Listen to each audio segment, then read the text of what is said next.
नमस्कार मित्रों, आज की इस वीडियो में एक बार फिर से आप सभी का बहुत बहुत हार्दिक स्वागत है। हम आशा करते हैं कि आप सभी स्वस्थ होंगे और आप सबकी तैयारी बहुत अच्छी तरह से चल रही होगी।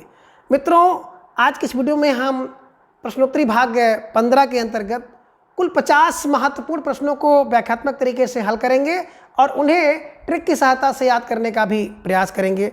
तो जैसा कि स्क्रीन पर आप देख पा रहे हैं, प्रश्न संख्या 251। अब प्रश्न संख्या 251 है कि आचार्य शुक्ल के निबंध संग्रह का नाम है। कहने का आशा है कि इनमें से आचार्य रामचंद्र शुक्ल जी का जो निबंध संग्रह है उसे किस नाम से या किस शीर्षक से जाना जाता है। विकल्प 1 की बात करें तो जीवन यात्रा, विकल्प 2 चिंतामणि, विकल्प 3 है सामायिकी और विकल्प 4 है कुछ। तो देखिए मित्रों, अगर आप सही से पढ़े होंगे तो बिल्कुल आप आचार्य रामचंद्र शुक्ल जी के जो निबंध का संग्रह था उसका नाम था चिंतामणि। और चिंतामणि की बात करें तो चिंतामणि के कुल 4 भाग हैं। चा से चिंता, चा से 4 भाग। पहला भाग जिसे आचार्य रामचंद्र शुक्ल जी ने प्रकाशित किया था 1939 ईस्वी में। दूसरे भाग को विश्वनाथ प्रसाद मिश्र जी ने किया 1945 में। और तीसरे भाग को जो प्रकाशन किया 1983 ईस्वी में नामवर सिंह ने। और इसका जो चौथा भाग था उसका प्रकाशन करते हैं कुसुम और ओम प्रकाश जी मिलकर, दोनों लोग करते हैं। तो सबसे बड़ी चीज़ तो यह है कि जो आचार्य रामचंद्र शुक्ल जी के निबंध संग्रह का नाम चिंतामणि है। अब चिंतामणि का जो प्रकाशन 1939 में होता है। चिंतामणि के 4 भाग हैं। और चिंतामणि की बात करें तो एक प्रश्न इसके इर्द गिर्द और बनता है कि चिंतामणि को पूर्व में किस नाम से जाना जाता था। तो पूर्व में इसे विचार वीथी नाम से जाना जाता था। विचार वीथी, यानी कि 1930 में, है ना। और 1939 में इसका नाम चिंतामणि हो गया। तो इसे दिमाग में रख लीजिएगा, ठीक है ना, क्योंकि ये जो प्रश्न है थोड़ा सा अपने आप में विशेष है और इस प्रश्न के इर्द गिर्द जो प्रश्न बनते हैं उसे भी जानना बहुत जरूरी है। तो प्रश्न संख्या 251 का विकल्प 2 चिंतामणि इज राइट आंसर, ठीक है। प्रश्न संख्या 252 है गेहूं और गुलाब की रचना विधा है। कहने का आशय है कि जो गेहूं और गुलाब एक रचना है, ये किस विधा की रचना है। तो सबसे पहले तो हम लोगों को ये जानना जरूरी होगा कि आखिर गेहूं और गुलाब किसकी रचना है। तो बिल्कुल सही है, गेहूं और गुलाब क्या होता है। बोले सर ये तो वृक्ष होता है। वृक्ष की बात आते ही आपके दिमाग में एक नाम याद आ जाता है, राम वृक्ष बेनीपुरी। हिंदी में एकमात्र साहित्यकार या रचनाकार हैं जिनके नाम में वृक्ष लगा हुआ है, ठीक है ना। तो गेहूं और गुलाब क्या है, बोले सर एक वृक्ष है। तो गेहूं और गुलाब वृक्ष है और इस वृक्ष का निबंध है। तो दिमाग में रखिएगा, गेहूं और गुलाब क्या है, वृक्ष है। वृक्ष फार राम वृक्ष बेनीपुरी जी का है। उसकी विधा क्या है, तो निबंध है, निबंध, ठीक है ना। तो प्रश्न संख्या 252 का विकल्प 3 निबंध इज राइट आंसर, ठीक है। प्रश्न संख्या 253 है कि निषाद बांसुरी की रचना विधा है, यानी कि जो निषाद बांसुरी रचना है ये किस विधा की रचना है। विकल्प 1 की बात करें जीवनी है, विकल्प 2 ललित निबंध है, विकल्प 3 एकांकी है या फिर विकल्प 4 कविता है। तो सबसे पहले तो ये जानिए कि जो निषाद बांसुरी है ये किसकी रचना है। बिल्कुल आप सही समझ रहे हैं, निषाद बांसुरी किसकी, कुबेर नाथ राय जी का क्या है, निबंध संग्रह है। और निबंध संग्रह में कैसा निबंध संग्रह है, बोले सर ये ललित निबंध संग्रह है। तो किसका, कुबेर नाथ राय जी का। मित्रों, इन दिनों अगर परीक्षाओं में देखा जाए खास तौर से तो कुबेर नाथ राय जी का बड़ा जलवा है, यानी कि इनके जो निबंधों से ढेर सारे प्रश्न आपके परीक्षा में पूछे जाते रहे हैं। इनके अन्य निबंध की बात करें तो एक निबंध इनका है कामधेनु, रस आखेटक, है ना, किरात नदी, मराल। और इनका जो पहला निबंध है प्रिया नीलकंठी, कई बार परीक्षा में पूछा गया है। और आगम का नाव भी आप दिमाग में रख लीजिएगा। तो मेरे कहने का आशय ये है कि जो निषाद बांसुरी के लेखक हैं कुबेर नाथ राय जी, तो कुबेर नाथ राय जी के जितने भी निबंध हैं उन सभी निबंध को आप एक बार फिर जा करके रिपीट कर लीजिएगा, ठीक है ना। तो प्रश्न संख्या 253 का निषाद बांसुरी का विधा विकल्प 2 ललित निबंध इज राइट आंसर, ठीक है। प्रश्न संख्या 254 है कि संस्कृत के 4 अध्याय किसकी रचना है। कहने का आशय है कि जो संस्कृत का 4 अध्याय है ये किसने लिखा है। विकल्प 1 की बात करें तो रामधारी सिंह दिनकर ने लिखा है, या फिर विकल्प 2 आगेज ने लिखा होगा, या फिर विकल्प 3 रघुवीर सिंह, या फिर विकल्प 4 की बात करें तो रामविलास शर्मा है। तो देखिए संस्कृत के 4 अध्याय कौन लिख सकता है, बोले सर रामधारी सिंह दिनकर। रामधारी सिंह दिनकर के संस्कृत के 4 अध्याय, ठीक है ना, ये दिमाग में रख लीजिएगा। और इसी संस्कृत के 4 अध्याय पर वर्ष 1959 ईस्वी में रामधारी सिंह दिनकर जी को साहित्य अकादमी पुरस्कार मिल चुका है। और उसकी ट्रिक हम बताए थे कि जब हम लोग साहित्य अकादमी पुरस्कार को पढ़ रहे थे तो हमने बताया था कि क्या बोले सर 59 मिनट में दिनकर ने क्या किया कि 4 अध्याय लिखा। कितना अध्याय? बोले सर 4 अध्याय। कितने मिनट है? बोले 59 मिनट। 59 फार 1959 में किसको? रामधारी सिंह दिनकर जी को संस्कृत के 4 अध्याय नामक रचना पर क्या मिलता है? साहित्य अकादमी पुरस्कार मिला हुआ है। तो ये भी आप ध्यान में रख लीजिएगा। तो इस दृष्टिकोण से भी ये दोनों मतलब रचना और रचनाकार बड़े महत्वपूर्ण हो जाते हैं। हमने कई बार इसका चर्चा किया कि जितने भी पुरस्कार प्राप्त रचनाएँ हैं और रचनाकार हैं उन्हें तो बिल्कुल आप देखिएगा और रटे रहिएगा, क्योंकि वो कभी भी और किसी भी परीक्षा में आपको देखने को प्रश्न मिल सकते हैं। तो प्रश्न संख्या 254 का आपने देखा कि विकल्प 1 Ramdhari Singh Dinkar is right answer. इसके अलावा भी रामधारी सिंह दिनकर के कुछ अन्य जो आप निबंध देख सकते हैं जिनमें अर्धनारीश्वर, रेती के फूल और बेणुबन बड़ा महत्वपूर्ण इनका जो है निबंध है, ठीक है। प्रश्न संख्या 255 है कि निठल्ले की डायरी नामक हास्य व्यंग निबंध संग्रह के लेखक हैं। कहने का आशा है कि जो निठल्ले की डायरी ये हास्य व्यंग है इसको किसने लिखा है, ठीक है ना। विकल्प 1 की बात करें तो कुबेरनाथ राय, विकल्प 2 विद्यापति, विकल्प 3 हरि शंकर परसाई और विकल्प 4 है अगेव। तो बिल्कुल आप सही समझ रहे हैं कि निठल्ला है ना क्या करता है भैया, निठल्ला से अच्छा है क्या करो, हरिशंकर के परस में जाओ। निठल्ले से अच्छा क्या है कि भैया हरिशंकर के परस में जाओ, हरिशंकर परसाई के पास जाओ, हरिशंकर के परस में जाओ। तो निठल्ले की डायरी हरिशंकर परसाई, निठल्ले की डायरी हरिशंकर परसाई। अब हरिशंकर परसाई जी के कुछ अन्य भी निबंध संग्रह हैं जो कि परीक्षा में पूछे जाने योग्य हैं, जिनमें एक है पगडंडियों का जमाना, जैसे उनके दिन फिरे, अगला है शिकायत मुझे भी है, और एक तो निबंध है विकलांग श्रद्धा का दौर, प्राय परीक्षा में पूछा जाता रहा है, ये भी दिमाग में रख लीजिएगा। और एक है कहा था कबीर सुनो भाई साधु, ठीक है ना। ये सारे के सारे निबंध जो भी हमने चर्चा किया हरिशंकर परसाई जी के द्वारा लिखे गए निबंध हैं। कभी भी कहीं भी किसी परीक्षा में आपका सामना इनसे हो सकता है। तो प्रश्न संख्या 255 का निठल्ले की डायरी के लेखक हैं विकल्प 3 Harishankar Parsai is right answer, ठीक है। प्रश्न संख्या 256 है कि गेहूं और गुलाब में गुलाब किसका प्रतीक है। अभी आपने देखा गेहूं और गुलाब, लेखक रामवृक्ष बिनीपुरी क्या है, ललित निबंध है। यहाँ पर प्रश्न क्या पूछ रहा है कि गेहूं और गुलाब में गुलाब किसका प्रतीक है। विकल्प 1 की बात करें तो पूंजीवाद का, विकल्प 2 समाजवाद का, विकल्प 3 कला और संस्कृत का, विकल्प 4 है सर्वहारा का। तो देखिए बड़ा महत्वपूर्ण प्रश्न है, परीक्षा में कई बार पूछा गया है कि गेहूं और गुलाब में गुलाब प्रतीक है किसका। बोले सर विकल्प 3 कला और संस्कृत का, ठीक है ना। देखिए जो गुलाब होता है ना, गुलाब बनाना इतना आसान नहीं है ना। एक तो गुलाब बनाना कला है और गुलाब क्या है, एक संस्कृत है। अगर किसी को गुलाब दे दीजिए तो प्रेम की निशानी होती है। तो इस तरह से कुछ मोटा मोटा क्लू दिमाग में रखिएगा, कला और संस्कृत गुलाब का है ना प्रतीक है ना। प्रतीक है कि नहीं, गुलाब किसी को देते तो प्रतीक मान लेता हो है क्या कि ये गुलाब चिन्ह है, ठीक है ना। और गुलाब बनाइए तो कला है, तो कला और प्रतीक का है ना, कला और संस्कृत का, कला और संस्कृत का प्रतीक है कौन। बोले सर गुलाब, गेहूं और गुलाब में, ठीक है। चलिए प्रश्न संख्या 257 है कि आचार्य रामचंद्र शुक्ल का निबंध संग्रह चिंतामणि सर्वप्रथम किस नाम से प्रकाशित हुआ था, ठीक है ना। बिल्कुल इसकी चर्चा हम लोग पहले ही प्रश्न में कर लिए हैं, लेकिन यहाँ भी चलना कोई कर लेना कोई बुरी बात नहीं है कि जितने भी प्रश्न को जितनी बार जितने एंगल से देखेंगे उतनी मजबूत आपकी पकड़ होगी। विकल्प ये बता रहे हैं कि त्रिवेणी नाम से था, विकल्प 2 विचार भी थी, विकल्प 3 विचार वितर्क और विकल्प 4 है विचार और विवेचना नाम से।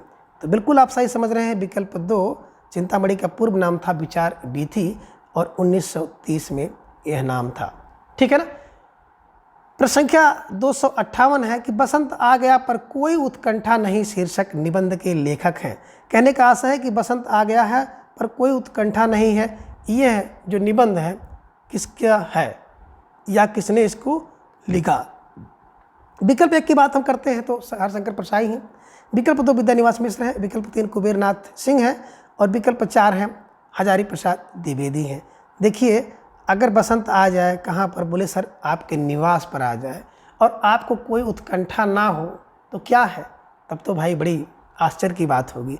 तो बसंत आ गया निवास पर आपको कोई उत्कंठा नहीं है, ठीक है ना। तो बसंत आ गया कहाँ, बोले सर निवास पर। निवास पर विद्या निवास जी का निबंध है, इसे ध्यान में आप लोग रख लीजिएगा। तो बसंत आ गया कहाँ, बोले सर विद्या निवास पर। निवास पर विद्या निवास पर आ गया, ठीक है ना। इसके अलावा भी विद्या निवास जी के ढेर सारे निबंध हैं जो कि परीक्षा में पूछे जाते रहे हैं। मेरे नाम का मुकुट भीग रहा है, हल्दी धूप, कदम की डाली, तुम चंदन हम पानी, ये सब बड़े अच्छे अच्छे निबंध हैं, है ना।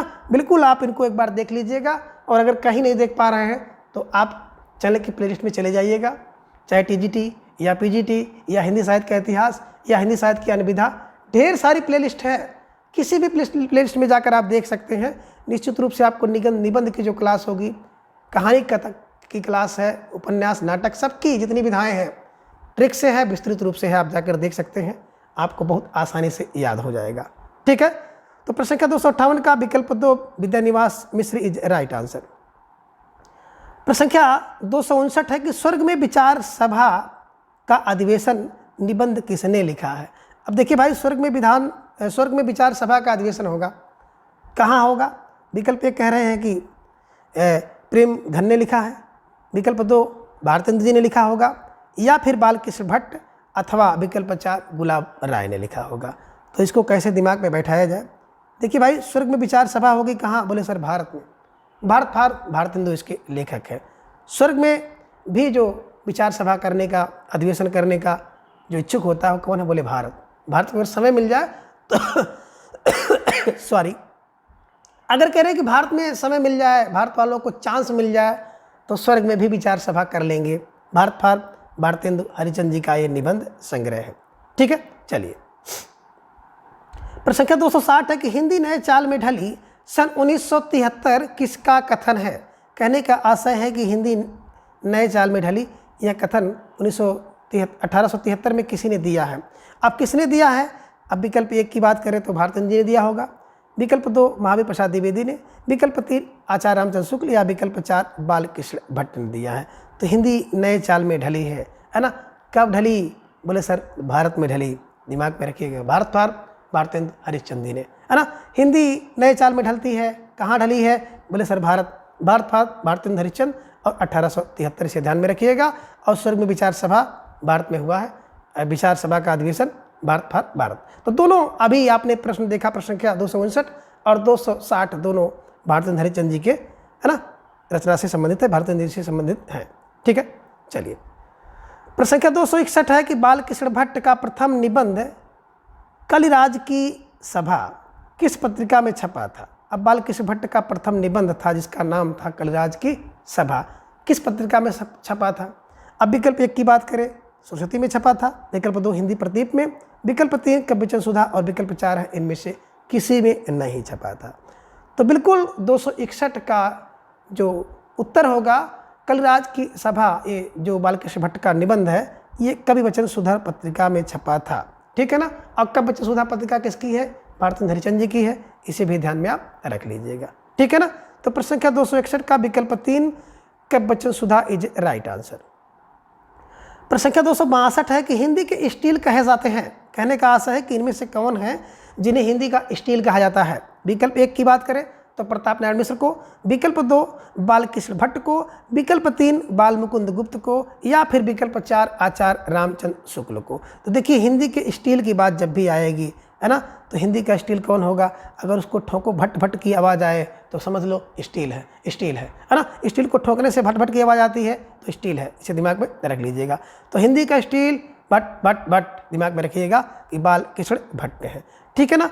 और एक प्रश्न और बनता है कि हिंदी का एडिशन कौन है। तो देखिए, एडिशन में ना है तो प्रताप नारायण में ना है, जो दिन में ना मिल जाए, ना एडिशन प्रताप नारायण, ना एडिशन ना, तो प्रताप में ना को मिलाने का प्रयास करिएगा और स्टील को जोड़ दीजिएगा, भट भट की आवाज़ करती है। निश्चित रूप से दोनों प्रश्न आपके सही हो जाएंगे। हिंदी का स्टील बालकृष्ण भट्ट भट भट करता है, उसको ठोकोगे, और एडिशन ना मिला दीजिएगा, प्रताप नारायण मिश्र, और एडिशन मिला दीजिएगा, तो दोनों प्रश्न आपका बन जाएगा। क्योंकि ये दोनों प्रश्न परीक्षा में प्राय पूछे जाते रहे हैं, और नहीं भी पूछे जाते हैं तो सामान्य से प्रश्न है, इसे तो आपको याद ही होना चाहिए था, ठीक है ना। तो प्रश्न संख्या 262 का हिंदी का स्टील की बात करें तो विकल्प 2 Balkrishna Bhatt is right answer. प्रश्न संख्या 263 है कि हिंदी साहित्य को जनसमूह के हृदय का विकास कहा है ना। यानी कि साहित्य को जनसमूह के हृदय का विकास किसने कहा है, इसी नाम से निबंध भी लिखा है उन्होंने। अब विकल्प 1 की बात करें तो महावीर प्रसाद द्विवेदी ने कहा होगा, विकल्प 2 भारतेंद्र जी ने कहा होगा, विकल्प 3 प्रसाद, या फिर विकल्प 4 की बात हम करें तो बालकृष्ण भट्ट ने कहा होगा। ठीक है ना। तो बिल्कुल आप सही समझ रहे हैं कि अगर हिंदी की बात आ जाती है कि साहित्य को जनसमूह के हृदय का विकास, साहित्य को जन समूह के हृदय का विकास कौन, बालकृष्ण भट्ट। देखे होंगे ना कि जनसमूह के हृदय का विकास होता है, बालक का विकास होता है, तो हृदय का विकास बाल हृदय का विकास दिमाग में रख लीजिएगा। बाल फार बालकृष्ण भट्ट जी का एक कथन है, इसी नाम से एक निबंध भी देखने को आपको मिलता है। ठीक है ना। तो साहित्य को जनसमूह के हृदय का विकास, जनसमूह के हृदय का विकास, बालकृष्ण भट्ट, बाल हृदय का विकास, बाल फार बालकृष्ण भट्ट जी द्वारा लिखा गया ये है ना, ये उनकी पंक्ति है, दिमाग में रख लीजिएगा। ठीक है। तो प्रश्न संख्या 263 का आपने समझ लिया कि विकल्प 4 Balkrishna Bhatt is right answer. प्रश्न संख्या 264 है कि भारतेंदु युगीन निबंधकार हैं, कहने का आशय है कि इनमें से एक ऐसे निबंधकार हैं जो कि भारतेंदु युग से संबंधित है। विकल्प 1 अगेय, विकल्प 2 प्रेमघन, विकल्प 3 प्रसाद, या फिर विकल्प 4 चतुरसेन शास्त्री हैं। तो चूंकि कह रहे हैं कि भारतेंदु युगीन, इन्हीं की भारतेंदु युग से संबंधित निबंधकार कौन है, तो विकल्प 2 प्रेम घन इज राइट आंसर। तो प्रश्न संख्या 264 का विकल्प 2 प्रेम घन जो है इसके सही उत्तर है। ठीक है। प्रश्न संख्या 265 है कालिदास की निरंकुशता निबंध के लेखक हैं। कालिदास की निरंकुशता निबंध के लेखक कौन है? विकल्प 1 श्याम सुंदर दास, विकल्प 2 महावीर प्रसाद द्विवेदी, विकल्प 3 हजारी प्रसाद, और विकल्प 4 है पदम सिंह शर्मा। तो 65 में कह रहे हैं कालिदास की निरंकुशता, बिल्कुल सही समझ रहे हैं, है ना। जो व्यक्ति बहुत वीर हो जाता है, और बहुत वीर का मतलब महावीर हो जाए, तो भैया क्या होगा, वो निरंकुश हो जाएगा, और उसकी निरंकुशता बहुत ज़्यादा हो जाएगी, है ना। तो महावीर प्रसाद द्विवेदी, निरंकुशता किसकी, बोले सर जो महावीर होगा, वीर नहीं, जो महावीर होगा वो निरंकुश हो जाता है। तो निरंकुश फार कालिदास की निरंकुशता किसने लिखा, महावीर प्रसाद द्विवेदी ने लिखा, और एक निबंध है। इसके अलावा आपने देखा होगा महावीर प्रसाद जी का संपद शास्त्र एक निबंध है, रसक रंजन है ना, और महाकवि माघ का प्रभात वर्णन है। तो बड़ी महत्वपूर्ण निबंध है, तो इनके निबंध को भी आप लोग सरसरी तौर पर एक बार जाकर जरूर देखिएगा, निश्चित रूप से आपको लाभ पहुंचेगा। और आपकी जो परीक्षाएं हैं टीजीटी पीजीटी नेट जारापात की संभावित 1 महीने के आसपास है, तभी 1 महीने का समय है, आप समय लेकर के विस्तृत तरीके से पढ़ सकते हो। ठीक है। तो प्रश्न संख्या 265 का विकल्प 2 Mahavir Prasad Dwivedi is right answer. प्रश्न संख्या 266 है कि पत्रकारिता के स्तर से निबंध शैली को विकसित करने वाले प्रमुख लेखक हैं। कहने का आशय है कि पत्रकारिता के स्तर से निबंध शैली को विकसित करने वाले, पत्रकारिता के साथ साथ निबंध शैली को विकसित किसने किया है, प्रमुख लेखक कौन है? विकल्प 1 की बात करें तो मक्खनलाल चतुर्वेदी हैं, विकल्प 2 शिवपूजन सहाय है, विकल्प 3 रामवृक्ष बेनीपुरी है, या विकल्प 4 गुलाब राय है। तो बिल्कुल आप सही समझ रहे हैं, पत्रकारिता के स्तर से निबंध शैली को विकसित करने वाले जो प्रमुख लेखक हैं, विकल्प 3 Rambriksh Benipuri is right answer, है ना। कि पत्रकारिता के स्तर से निबंध शैली को विकसित किया है किसने, रामवृक्ष ने। देखिए पत्र से वृक्ष बनता है, पत्र से वृक्ष विकसित होता है, ऐसे को दिमाग में रख लीजिएगा। ठीक है। चलिए प्रश्न संख्या 267 है कि शिकार संबंधी रोचक निबंधों के लेखक हैं। यानी कि शिकार संबंधी जितने भी रोचक निबंध हैं, या आप कह सकते हैं शिकार संबंधी निबंध के लेखक कौन है? विकल्प 1 श्री राम वर्मा, विकल्प 2 श्री राम शर्मा, विकल्प 3 श्रीकांत वर्मा, या विकल्प 4 इनमें से कोई नहीं। तो देखिए श्री राम वर्मा और श्रीकांत वर्मा ये आपको भटकाने के लिए केवल किया गया है। शिकार संबंधी रोचक निबंध के लेखक हैं विकल्प 2 Shri Ram Sharma is right answer. तो प्रश्न संख्या 267 का विकल्प 2 Shri Ram Sharma is right answer. प्रश्न संख्या 268 है कि प्रसाद पंत और मैथिली शरण नामक निबंध संग्रह किसका है? प्रसाद पंत मैथिली शरण, पीपीएम प्रसाद पंत मैथिली शरण, ये नामक निबंध संग्रह किसका है? विकल्प 1 की बात करें तो रामवृक्ष बेनीपुरी का है, या फिर विकल्प 2 अगेय का है, विकल्प 3 दिनकर, या फिर विकल्प 4 मुक्ति बोध का। तो देखिए अगर बात करें प्रसाद पंत और मैथिली शरण, ये तीनों को कर कौन कर, बोले दिनकर है। विकल्प 3 दिनकर इज राइट आंसर। ठीक है ना। तो प्रसाद पंत मैथिलीशरण नामक तीनों निबंधों का जो संग्रह किसने किया है? कर, संग्रह कर दिनकर दिनकर दिनकर दिनकर फार दिनकर इसके है ना संग्रह करता है। तो इसे दिमाग में आप रख लीजिएगा। तो प्रश्न संख्या 268 का विकल्प 3 दिनकर इज राइट आंसर। प्रश्न संख्या 269 है कि विक्रमोर्वशी की मूल कथा नामक निबंध के लेखक हैं। विकल्प 1 चंद्र शर्मा गुलेरी, विकल्प 2 रामचंद्र शुक्ल हैं, विकल्प 3 अगे हैं या विकल्प 4 इनमें से कोई नहीं है। तो देखिए बात करें विक्रमोर्वशी की मूल कथा नामक निबंध के लेखक हैं चंद्र शर्मा गुलेरी। तो प्रश्न संख्या 269 का विकल्प 1 Chandra Sharma Guleri is right answer. प्रश्न संख्या 270 है कि निम्नलिखित में से किस ग्रंथ के लेखक रामविलास शर्मा नहीं है? कहने का आशय है कि इनमें से एक ऐसा ग्रंथ है जिसको रामविलास शर्मा जी ने नहीं लिखा है बल्कि किसी अन्य साहित्यकार ने लिखा है। विकल्प 1 की बात करें तो प्रकृति और परंपरा, बिल्कुल रामविलास शर्मा जी ने लिखा है। विकल्प 2 साहित्य और संस्कृत, बिल्कुल रामविलास शर्मा जी ने लिखा है। विकल्प 3 आस्था और सौंदर्य, ये भी रामविलास शर्मा जी ने लिखा हुआ है। और विकल्प 4 है रस सिद्धांत, बिल्कुल सही समझा।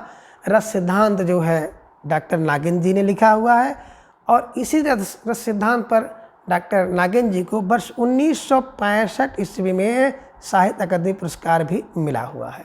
तो प्रश्न संख्या 270 का विकल्प 4 रस सिद्धांत इज राइट आंसर। कि जो रस सिद्धांत है वो रामविलास शर्मा जी की कृति नहीं है बल्कि डॉक्टर नागेंद्र जी की कृति है। ठीक है, इसे ध्यान में आप रखिएगा। प्रश्न संख्या 271 है कि भोलाराम के जीव व्यंग्य के लेखक हैं। कहने का आशा है कि भोलाराम का जीव जो व्यंग्य है इसका लेखन किसने किया है? अब विकल्प 1 हरिशंकर प्रसाई ने किया होगा, विकल्प 2 ज्ञान वाजपेयी, विकल्प 3 रामचंद्र शुक्ल या फिर विकल्प 4 निराला। तो इसके विकल्प ही आपको निराले हैं। आप देखते ही समझ रहेंगे कि भोलाराम के जीव है ना कहाँ बोले सर? हरिशंकर के प्रश्न में गए, हरिशंकर के पार्श में गए, पार्श फार हरिशंकर प्रसाई। ठीक है ना।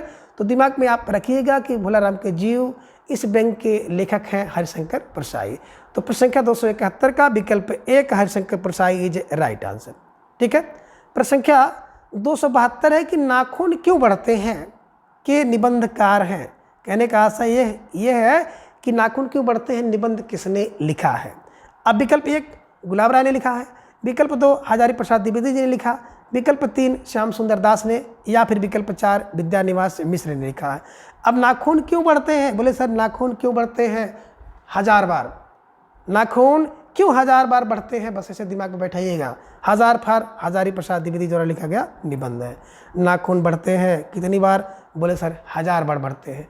तो 1000 बार नाखून क्यों बढ़ते हैं ऐसे बैठाने का प्रयास करिएगा। नाखून क्यों बढ़ते हैं निबंध है, 1000 बार फार हजारी प्रसाद द्विवेदी द्वारा लिखा गया निबंध है। ठीक है। प्रश्न संख्या 273 है कि कौन सी व्यंग्य रचना हरिशंकर प्रसाई की नहीं है? कहने का आशय है कि इनमें से एक व्यंग्य रचना जिसे कि हरिशंकर प्रसाई जी ने नहीं लिखा है। अब विकल्प 1 है नेताजी कहिन, विकल्प 2 है भूत के पांव पीछे, विकल्प 3 है निठल्ले की डायरी और विकल्प 4 है बारात की वापसी। ठीक है ना। तो देखिए मित्रों, मोटी मोटी बात की जाए तो भूत के पांव पीछे, निठल्ले की डायरी और बारात की वापसी, ये तीनों निबंध तो आप देख रहे हैं हरिशंकर प्रसाई जी के व्यंग्य के निबंध हैं। लेकिन नेताजी कहिन ये जो आप देख रहे हैं ये रचना हरिशंकर प्रसाई जी की नहीं है बल्कि मुझे जो ख्याल आ रहा है संभवतः मनोहर श्याम जोशी जी का है। तो ध्यान में रखिएगा, इस प्रश्न को आप देख लीजिएगा नेताजी कहिन किसकी रचना है। संभवतः मनोहर श्याम जोशी है, लेकिन आप लोग इसको और कन्फर्म कर लीजिएगा। ठीक है। तो प्रश्न संख्या 273 का विकल्प 1 नेताजी कहिन इज राइट आंसर। ठीक है। प्रश्न संख्या 274 है कि निम्नांकित में कौन सी पुस्तक हजारी प्रसाद द्विवेदी ने नहीं लिखी है?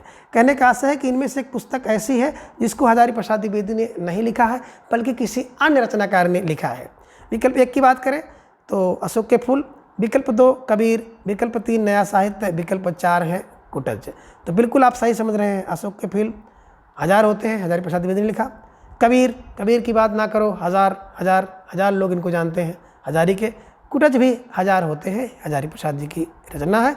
लेकिन जो विकल्प 3 है नया साहित्य, तो नया साहित्य जो है इसको हजारी प्रसाद द्विवेदी जी ने नहीं लिखा है। तो प्रश्न संख्या 274 का विकल्प 3 नया साहित्य इज राइट आंसर।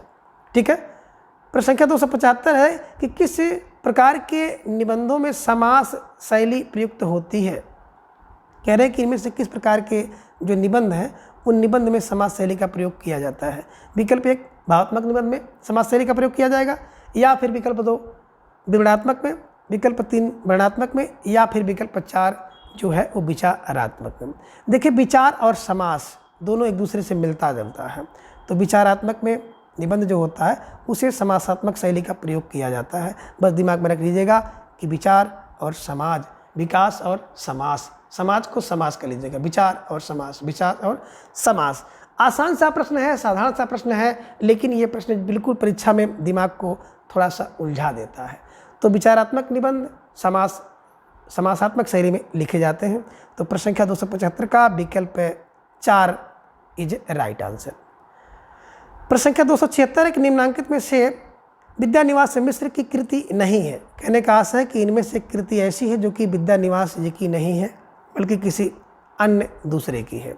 अब विकल्प 1 की बात करें तो रस आखेटक, विकल्प 2 तुम चंदन हम पानी, विकल्प 3 मेरे राम का मुकुट भीग रहा है, और विकल्प 4 है शिरीष की याद आई। तो देखिए मित्रों, तुम चंदन हम पानी बिल्कुल विद्यानिवास पर लेकर पहुँचो, मेरे राम का मुकुट भीग रहा है विद्यानिवास के पास, शिरीष की याद आ गई, जब विद्यानिवास पे पहुंचते हैं शिरीष की याद आती है। तो कहने का आशय ये तीनों तो विद्यानिवास मिश्र जी की रचनाएं हैं, लेकिन जो रस आखेटक है ये बिल्कुल सही समझ रहे हैं, ये विद्यानिवास मिश्र जी का नहीं बल्कि अभी आपने देखा है कुबेर नाथ राव का निबंध है। ठीक है ना, रस आखेटक ध्यान में रखिएगा। तो प्रश्न संख्या 276 का विकल्प 1 रस आखेटक इज राइट आंसर। ठीक है। प्रश्न संख्या 277 है कि यदि प्रेम स्वप्न है तो श्रद्धा जागरण है, यह पंक्ति किस निबंध से ली गई है। कहने का आशय है कि यदि प्रेम को आप स्वप्न मानते हो तो श्रद्धा उसका जागरण है ना। यह पंक्ति किस निबंध से ली गई है, किसी एक निबंध से ली गई है। विकल्प 1 की बात करें तो भाव और मनोविकार से, विकल्प 2 श्रद्धा भक्ति से, विकल्प 3 है कविता क्या है, और विकल्प 4 है करुणा। तो देखिए मित्रों, प्रेम और श्रद्धा दोनों की बात यहाँ पे आ गई कि प्रेम स्वप्न श्रद्धा जागरण है ना, तो कहीं न कहीं दोनों आना चाहिए। तो बिल्कुल आप सही समझ गए कि प्रश्न संख्या 277 का विकल्प 2 श्रद्धा और भक्ति इज राइट आंसर। ठीक है ना। तो प्रश्न संख्या 277 का विकल्प 2 श्रद्धा और भक्ति इसका सही उत्तर है। प्रश्न संख्या 278 है कि निबंध संग्रह शब्दिता के रचनाकार हैं। कहने का आशय है कि जो शब्दिता निबंध संग्रह है इसकी रचना किसने की है।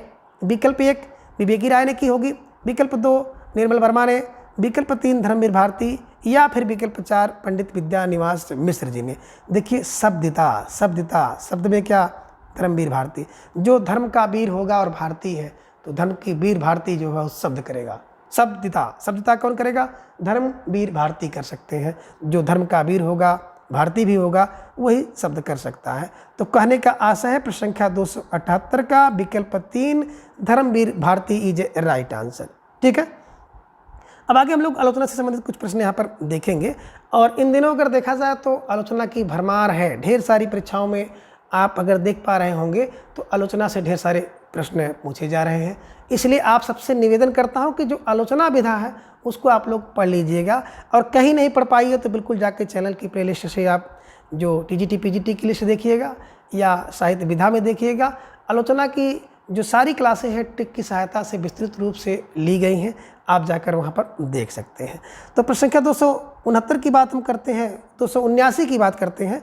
तो हिंदी साहित्य विमर्श के लेखक हैं। कहने का आशा है कि जो प्रश्न संख्या 279 है, हिंदी साहित्य विमर्श के लेखक कौन है।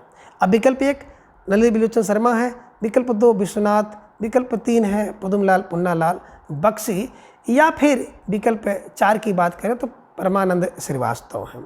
ठीक है ना। तो बिल्कुल आप सही समझ रहे हैं कि प्रश्न संख्या 279 का विकल्प 3 Padumlal Punnalal Bakshi is right answer. जो साहित्य का विमर्श है वो कौन लेता है, बिल्कुल साहित्य का विमर्श पदुमलाल पुन्नालाल बख्शी। और हमने जब हम लोग पढ़ रहे थे तो हमने बताया था कि जो साहित्य का विमर्श होता है ना उसके पन्ने लाल लाल होते हैं। ठीक है ना। और काव्य का विमर्श गुलाब राय का है। तो ध्यान में रखिएगा, साहित्य का विमर्श अगर आपसे पूछा जाता है तो साहित्य का पन्ना लाल लाल होता है, लाल लाल फार पदुमलाल पुन्नालाल बख्शी। और गुलाब का विमर्श है ना, काव्य का विमर्श अगर आ जाए काव्य विमर्श तो काव्य विमर्श गुलाब राय का है। तो इसे थोड़ा सा दिमाग में रखिएगा, जो मिलती जुलती रचनाएं हैं ये आपको परीक्षा में गच्चा देने का काम करती हैं, ठीक है ना। तो इसे थोड़ा सा क्लू लगा करके, मिर्च मसाला लगा करके, ट्रिक बना करके याद करना होता है, ठीक है। प्रश्न संख्या 280 है कि छायावाद स्थूल के प्रति सूक्ष्म का विद्रोह है, किसका कथन है। तो छायावाद स्थूल के प्रति विद्रोह है ना, किसका कथन है। विकल्प 1 नागेंद्र जी का है, विकल्प 2 या नामवर सिंह का है, विकल्प 3 है नंदुलारे वाजपेयी और विकल्प 4 है रामविलास शर्मा, ठीक है। तो देखिए छायावाद स्थूल के प्रति सूक्ष्म का विद्रोह है, बिल्कुल सही समझ रहे हैं। विद्रोह विद्रोह कौन कह सकता है, बोले नागेंद्र। तो छायावाद स्थूल के प्रति विद्रोह किसका कथन है, नागेंद्र का है। दो अर्थों में राम शुक्ल है। मानव प्रकृति दुलारे जी ने कहा है, सूक्ष्म विद्रोह नागेंद्र का है, तत्व प्रकृति देवी वर्मा, प्रसाद वेदना में जब तड़पे तो सूक्ष्म का विद्रोह नहीं शर्मा, ठीक है ना। तो ध्यान में रखिएगा, इससे मिलते जुलते प्रश्न हैं। सूक्ष्म का विद्रोह की बात डॉक्टर नागेंद्र जी ने कहा है और सूक्ष्म का विद्रोह नहीं है डॉक्टर रामविलास शर्मा जी ने कहा है। तो मेरे कहने का आशय ये है कि अगर कहीं आपसे पूछ ले कि सूक्ष्म का विद्रोह तो नागेंद्र पे लगाइएगा, और अगर इसी में आ जाए कि छायावाद स्थूल के प्रति है ना सूक्ष्म का विद्रोह नहीं है तो नहीं है रामविलास शर्मा पे आप सही लगाइएगा। तो प्रश्न संख्या 280 का विकल्प 1 नागेंद्र इज राइट आंसर, ठीक है। प्रश्न संख्या 281 है कि कबीर बाज भी कपोत भी पपीहा भी के लेखक हैं। अब कबीर बाज है, कपोत है, पपीहा है, इसके लेखक कौन है। विकल्प 1 रामदरस मिश्र है, विकल्प 2 धनंजय वर्मा है, विकल्प 3 विष्णुकांत शास्त्री है, या फिर विकल्प 4 डॉक्टर धर्मवीर है। तो देखिए कबीर बाज भी कपोत भी पपीहा भी के लेखक हैं डॉक्टर धर्मवीर भारती। तो प्रश्न संख्या 281 का विकल्प 4 doctor Dharamvir Bharati is right answer. प्रश्न संख्या 282 है कि भारत में अंग्रेजी राज और मार्क्सवाद के लेखक हैं। कहने का आशय कि जो भारत में अंग्रेजी राज और मार्क्सवाद के लेखक कौन है। विकल्प 1 रामकुमार वर्मा है, विकल्प 2 रामविलास शर्मा है, विकल्प 3 इंद्रनाथ मदान है, विकल्प 4 विश्वनाथ त्रिपाठी है। तो देखिए बात करें कि भारत में अंग्रेजी राज और मार्क्सवाद, तो मार्क्सवाद से संबंधित ज़्यादातर विचार जो है डॉक्टर रामविलास शर्मा जी ने दिया है। तो भारत में अंग्रेजी राज आया और मार्क्सवाद आया, क्यों, बोले सर विलास करने के लिए आया था। तो इसी दिमाग में रखिएगा कि भारत में अंग्रेजी राज आया और भारत में मार्क्सवाद आया, दोनों विलास करने के लिए आए। अब जैसे विलास आया, विलास फार रामविलास शर्मा जी ने लिखा है, तो इस क्लू की सहायता से आप इसको हमेशा के लिए याद कर सकते हैं। तो प्रश्न संख्या 282 का विकल्प 2 Ramvilas Sharma is right answer. प्रश्न संख्या 283 है कि आलोचना को भाषाई रीतिबद्धता से उन्होंने वैसे ही मुक्त किया जैसे निराला ने कविता को छंदों के बंधन से। कह रहे आलोचना को भाषाई रीतिबद्धता से उन्होंने वैसे मुक्त किया जैसे निराला ने कविता को छंदों के बंधन से मुक्त किया। कहने का मतलब यह है कि आलोचना को रीतिबद्ध से किसी ने मुक्त किया है। अब ऐसे मुक्त कर दिया जैसे निराला ने छंद के बंधन से कविता को मुक्त किया है ना। कौन मुक्त कर रहे हैं, तो विकल्प 1 डॉक्टर नागेंद्र ने मुक्त किया होगा, विकल्प 2 कह रहे हैं नंद किशोर आचार्य किए होंगे, विकल्प 3 रामविलास शर्मा किए होंगे, या फिर विकल्प 4 है नंदुलारे वाजपेयी। तो बिल्कुल सही कह रहे हैं कि जो बंधन से मुक्त वही होगा, है ना। अब जब कोई व्यक्ति बंधन से मुक्त हो जाएगा, खास तौर से आलोचना के बंधन से मुक्त हो गया, है ना। आप हमारी आलोचना कर रहे हैं और हम आलोचना को मान जाए तो अपने आप को बंधन में ले लिए। आप आलोचना करो और हम आलोचना के बंधन से मुक्त हो जाएं, अपने विलास में लगे रहें, तो कोई फर्क नहीं पड़ता है, ठीक है ना। तो वही कह रहे हैं कि लोग आलोचना कर रहे हैं और आलोचना से बंधन से मुक्त हैं, मुक्त होकर के क्या कर रहे हैं, विलास कर रहे हैं। तो विलास फार रामविलास शर्मा जी का एक कथन है। ऐसे दिमाग में रखिएगा कि रामविलास शर्मा ने क्या किया, आलोचना को बंधन से मुक्त कर दिया, ठीक है ना। उनकी आलोचना करते रहिए, वो बंधन से मुक्त है, ठीक है ना। तो कहने का आशय है कि इस क्लू की सहायता से आप इसको याद करने का प्रयास करिएगा। प्रश्न संख्या 283 का विकल्प 3 Ramvilas Sharma is right answer. प्रश्न संख्या 284 है कि अरस्तु का काव्य शास्त्र के लेखक हैं। कहने का आशय है कि जो अरस्तु का काव्य शास्त्र, इस ग्रंथ के लेखक कौन है। विकल्प 1 भागीरथ मिश्र है, विकल्प 2 डॉक्टर नागेंद्र हैं, विकल्प 3 डॉक्टर जगदीश गुप्त और विकल्प 4 है राममूर्ति त्रिपाठी। तो बिल्कुल सही समझ रहे हैं। जो आलोचना का काव्य शास्त्र होगा तो आलोचना का काव्य शास्त्र डॉक्टर नागेंद्र। अब देखिए भाई, अरस्तु का काव्य शास्त्र है ना किसके पास है? बोले अरे अरस्तु का काव्य शास्त्र देना चाह रहे हो तो डॉक्टर नागेंद्र के पास जाओ। नागेंद्र अरस्तु का काव्य शास्त्र, नागेंद्र अरस्तु का काव्य शास्त्र कौन पढ़ता है? बोले सर नागेंद्र पढ़ते हैं। नागेंद्र फॉर डॉक्टर नागेंद्र द्वारा लिखा गया है, इसे भी दिमाग में आप रखिएगा। प्रश्न संख्या 285 बड़ा महत्वपूर्ण प्रश्न है कि कविता के नए प्रतिमान के लेखक कौन है? कविता के नए प्रतिमान, बहुत ध्यान से देखिएगा, ठीक है ना। अब कविता के नए प्रतिमान की बात आ रही है तो दिमाग में रखिएगा। विकल्प 1 लक्ष्मीकांत वर्मा, विकल्प 2 नामवर सिंह, विकल्प 3 परमानंद श्रीवास्तव और विकल्प 4 है आगे। तो देखिए कविता के नए प्रतिमान है ना, तो कविता के नए प्रतिमान की बात आ गई तो नामवर सिंह है। देखिए प्रतिमान और प्रतिमान को उल्टा कर दीजिए, नामवर है ना। कविता के नए प्रतिमान नामवर, नए प्रतिमान नामवर। देखिए कविता में नया प्रतिमान कौन बनाएगा? जो नामवर लोग होंगे। अब जिनका बहुत नाम हो उनकी कविता का नया प्रतिमान तो बनेगा ही, नामवर लोग की कविता। अब हम लोग कविता थोड़ी ना कोई नाम करेगी, लेकिन कोई नामवर व्यक्ति अगर कविता कर दे तो उसकी कविता क्या होगी? बिल्कुल नया प्रतिमान बना लेगी, नया कीर्तिमान बना लेगी। तो नया प्रतिमान किसकी? बोले नामवर कविता, ठीक है। और अगर इसी में एक शब्द बढ़ जाए कि नई कविता के प्रतिमान, केवल नई शब्द आ जाए, नई कविता के प्रतिमान, तो नई कविता के प्रतिमान तो विकल्प 1 सही हो जाएगा, लक्ष्मीकांत वर्मा का है। तो ध्यान में रख लीजिएगा, दोनों बिल्कुल मिलते जुलते हैं। कविता के प्रतिमान नामवर सिंह का और नई कविता के प्रतिमान अगर आ जाएगा तो लक्ष्मीकांत वर्मा जी का हो जाएगा। इसे आप थोड़ा सा ध्यान रख लीजिएगा, मिलता जुलता है, परीक्षा में आपको कन्फ्यूजिंग करता है। तो प्रश्न संख्या 285 का विकल्प 2 Namvar Singh is right answer. प्रश्न संख्या 286 है कि रस मीमांसा नामक आलोचना पुस्तिका के लेखक हैं। कहने का आशा है कि जो रस मीमांसा नामक आलोचना है इसको किसने लिखा है? सॉरी मित्रों, थोड़ा सा स्वास्थ्य बहुत सही नहीं है। तो विकल्प 1 की बात करते हैं, आचार्य शुक्ल ने, विकल्प 2 डॉक्टर नागेंद्र ने, विकल्प 3 अशोक वाजपेयी ने, या फिर विकल्प 4 हजारी प्रसाद द्विवेदी ने। तो 286 को अगर आप ध्यान से देखेंगे, रस मीमांसा। अब रस मीमांसा कौन लेगा? तो बता रहे हैं सर रामचंद्र शुक्ल। रस मीमांसा किसकी है? शुक्ल की है, रामचंद्र शुक्ल की रस मीमांसा, ध्यान में रखिएगा। इनके अलावा एक और इनकी आलोचना है गोस्वामी तुलसीदास और एक और है जायसी ग्रंथावली। तो ध्यान रखिएगा, इनकी आलोचना है। रस मीमांसा की बात करें तो रस मीमांसा का जो समय है 1944 में इन्होंने लिखा था, इसे भी ध्यान में रख लीजिएगा, 1944 में, ठीक है, ध्यान में रखिएगा। प्रश्न संख्या 287 है कि भाषा और समाज कृति के लेखक हैं। कहने का आशा है कि भाषा और समाज जो कृति है इसको किसने लिखा है? विकल्प 1 समीक्षा ठाकुर, विकल्प 2 रामदरस मिश्र, विकल्प 3 रामविलास शर्मा है, या फिर विकल्प 4 की बात करें तो श्याम सुंदर दास है। बिल्कुल आप सही समझ रहे हैं कि भाषा और बात करें समाज, तो भाषा और समाज में है ना क्या है? बोले जो भाषा होती है ये समाज में विलास करती है। तो भाषा और समाज, भाषा और समाज में विलास करना, विलास फॉर रामविलास शर्मा। तो भाषा और समाज रामविलास शर्मा है ना के द्वारा लिखा गया है, इसे दिमाग में बैठाइएगा। प्रश्न संख्या 288 कि भारतीय हिंदी और हिंदी भाषा की विकास परंपरा के लेखक हैं। कहने का आशय है कि भारतीय हिंदी और हिंदी भाषा की जो विकास परंपरा है इसके लेखक कौन है? विकल्प 1 अशोक वाजपेयी, विकल्प 2 बच्चन सिंह, विकल्प 3 रमेश चंद्र शाह, या फिर विकल्प 4 रामविलास शर्मा, ठीक है ना। तो बिल्कुल सही समझ रहे हैं। प्रश्न संख्या 288 है कि भारतीय हिंदी और हिंदी भाषा की विकास परंपरा के लेखक हैं रामविलास शर्मा। तो प्रश्न संख्या 288 का विकल्प 4 इज राइट आंसर।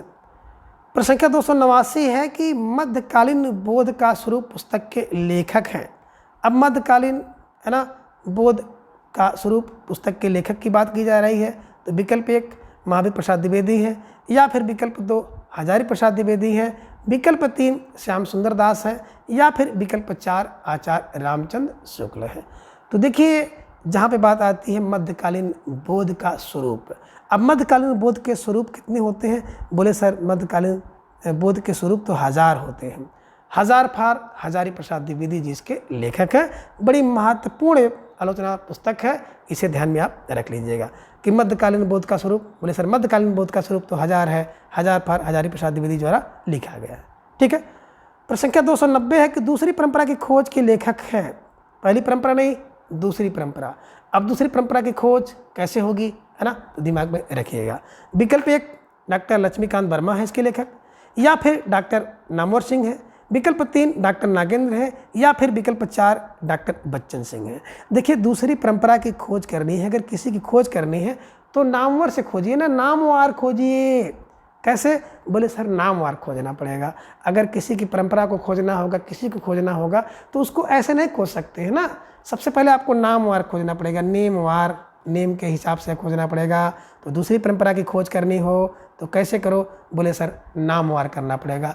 नामवार फार नामवर जी की रचना है, इस ट्रिक से आप इसको हमेशा के लिए याद कर सकते हैं और हमने इसी तरह से इन सब रचनाओं को याद किया है।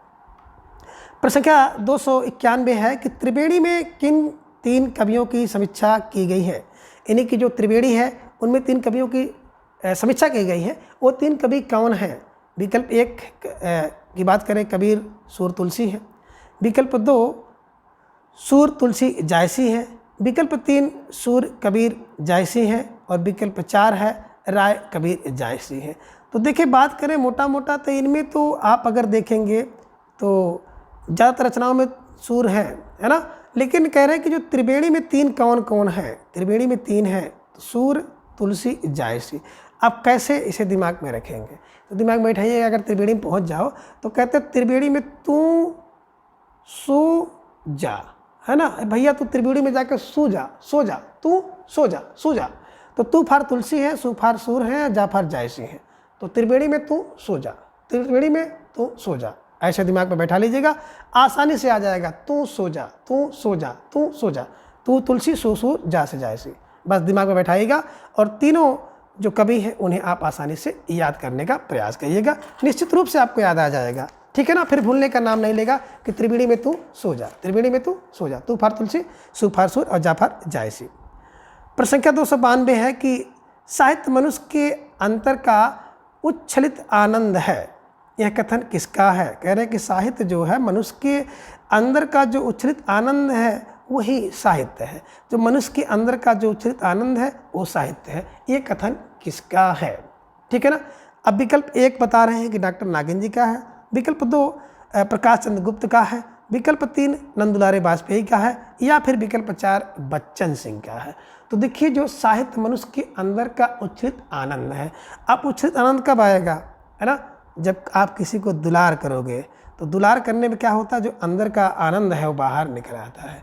जैसे बच्चा है उसको दुलार करते हो, कोई पशु है, कोई कुत्ता है, कोई छोटा जानवर है, उसको जब आप क्या करते हो, दुलार करते हो, तो उसके अंदर का जो उच्छलित आनंद है वो बाहर आ जाता है। इस क्लू की सहायता से आप इसे दिमाग में रख लीजिएगा। ठीक है ना। तो मनुष्य के अंदर का जो उच्छलित आनंद कब बाहर आएगा, जब उसको दुलार देंगे। दुलार फार नंदुलारे वाजपेयी जी का ये कथन है। इस तरह से आप इसको बैठाने का प्रयास करिएगा। प्रश्न संख्या 293 है कि हिंदी आलोचना में जातीय शब्द का राष्ट्रीय अर्थ में सर्वप्रथम प्रयोग किसने किया। कह रहे हिंदी आलोचना में जातीय शब्द का राष्ट्रीय अर्थ में प्रयोग सर्वप्रथम किसने किया है। तो विकल्प 1 भारतेंदु जी ने किया। विकल्प 2 महावीर प्रसाद द्विवेदी जी ने किया। विकल्प 3 प्रसाद, या फिर विकल्प 4 प्रेमचंद जी ने किया है। तो देखिए अगर हम बात करते हैं तो जातीय, कहते हैं हम लोग भारतीय जात के हैं। भारतीय जात, भारतीय जात, भारतीय जात के किस जात के, बोले भारतीय जात के, तो जाति राष्ट्रीय हो गया। अब भारतीय फार भारतेंद्र हरिश्चंद्र जी ने इसका प्रयोग किया है। जातीय किस जात के, बोले सर हम भारतीय जात के हैं। भारतीय फार भारतेंद्र हरिश्चंद्र जी ने जातीय शब्द का जो राष्ट्रीय अर्थ में सबसे पहले प्रयोग किया था, इसे दिमाग में बैठाने का प्रयास करिएगा। तो प्रश्न संख्या 293 का विकल्प 1 भारतेंद्र इज राइट आंसर। प्रश्न संख्या 294 है कि सूरदास को जीवन उत्सव का कवि किसने कहा है। कहने का आशा है कि जो सूरदास है वो जीवन उत्सव के कवि हैं, यह कथन किसका है, किसने इनको जीवन उत्सव का कवि माना है। तो विकल्प 1 के अनुसार आचार्य शुक्ल ने, विकल्प 2 हजारी प्रसाद ने, विकल्प 3 नंदुलारे वाजपेयी, या फिर विकल्प 4 श्याम सुंदर दास ने। तो देखिए जीवन उत्सव का कवि कौन है, बोले सूर हैं। सूर आते हैं तो जीवन में उत्सव आता है। ये कौन कह रहे हैं, आचार्य शुक्ल जी ने कहा है। दिमाग में रख लीजिएगा, आचार्य रामचंद्र शुक्ल जी ने कहा है कि सूरदास जीवन उत्सव का कवि है। ऐसे दिमाग में बैठाने का प्रयास करिएगा। प्रश्न संख्या 295 है कि भारत में अंग्रेजी राज एवं मार्क्सवाद, अब भारत में अंग्रेजी राज एवं मार्क्सवाद पुस्तक किस विधा की है? तो अंग्रेजी राज और मार्क्सवाद की बात करते हैं, इसकी विधा कौन सी है? तो बिल्कुल विकल्प 1 आलोचना, विकल्प 2 जीवनी, विकल्प 3 इतिहास और विकल्प 4 है यात्रा साहित्य। तो बिल्कुल सही कह रहे हैं कि भारत में अंग्रेजी राज अगर होगा और मार्क्सवाद होगा तो दोनों की जीवनी कहानी इतिहास नहीं हम लोग लिखेंगे, बल्कि दोनों का क्या करेंगे सर? आलोचना करेंगे। क्या करेंगे? आलोचना करेंगे। आलोचना फॉर आलोचना, ठीक है ना। तो प्रश्न संख्या 295 का विकल्प 1 आलोचना इज राइट आंसर। प्रश्न संख्या 296 है कि महाकवि सूरदास किसकी आलोच्य कृति है? कहने का आशय है कि जो कृति है महाकवि सूरदास किसने लिखा है? अब विकल्प 1 की बात करते हैं, हजारी प्रसाद द्विवेदी ने लिखा, विकल्प 2 रामचंद्र शुक्ल ने लिखा, विकल्प 3 आचार्य नंदुलारे वाजपेयी, या फिर विकल्प 4 डॉक्टर नागेंद्र जी ने लिखा। तो बिल्कुल सही है कि महाकवि सूरदास की बात अगर आ जाती है तो आप तो यही कह सकते थे ना कि कवि सूरदास या सूरदास कह सकते थे, लेकिन आप दुलार में उनको क्या कहते हैं? बोले सर दुलार में तो हमने उनको बहुत बड़ा कर दिया। क्या कर दिया? कि महा और कवि और सूरदास कहा है। तो महाकवि सूरदास कैसे कहा? बोले सर दुलार में कहा है। तो दुलार फॉर आचार्य नंदू दुलारे वाजपेयी जी की आलोच्य कृति है। इसको इस तरह से दिमाग में आप बैठाने का प्रयास करिएगा। प्रश्न संख्या 297 है कि महावीर प्रसाद द्विवेदी और हिंदी नवजागरण के लेखक हैं। इन्हीं की महावीर प्रसाद द्विवेदी और हिंदी नवजागरण के लेखक कौन है? विकल्प 1 रामविलास शर्मा है, विकल्प 2 नामवर सिंह है, विकल्प 3 डॉक्टर नागेंद्र है, या फिर विकल्प 4 नंद दुलारे वाजपेयी है। तो बिल्कुल 297 का विकल्प 1 Ramvilas Sharma is right answer, ठीक है ना। तो महावीर प्रसाद द्विवेदी और हिंदी नवजागरण में क्या करो भैया? केवल और केवल विलास करो। विलास फॉर रामविलास शर्मा जी की रचना है। प्रश्न संख्या 298 है किस ग्रंथ के लेखक रामविलास शर्मा नहीं है? कहने का आशय है कि इनमें से एक ग्रंथ ऐसा है जिसे रामविलास शर्मा जी ने नहीं लिखा है, बाकी 3 ग्रंथों को उन्होंने स्वयं लिखा है। अब विकल्प 1 भारत में अंग्रेजी राज और मार्क्सवाद, बिल्कुल विलास करने के लिए आए थे, तो सही है। विकल्प 2 भारत और समाज, भाषा और समाज, बिल्कुल भाषा और समाज है ना, विलास करने के लिए दिमाग में रख लीजिएगा। विकल्प 3 नई कविता और अस्तित्ववाद, बिल्कुल नई कविता में जो अस्तित्ववाद है विलास कर रहा है, दिमाग में रखिएगा। और विकल्प 4 है कविता के नए प्रतिमान। अभी आपने देखा है कविता के नए प्रतिमान फॉर नामवर सिंह, है ना। जो नए व्यक्ति हैं है ना वो नामवर होते हैं। कविता के नए प्रतिमान नामवर सिंह और नई कविता के प्रतिमान है ना लक्ष्मीकांत वर्मा है। इसे ध्यान में आप रख लीजिएगा।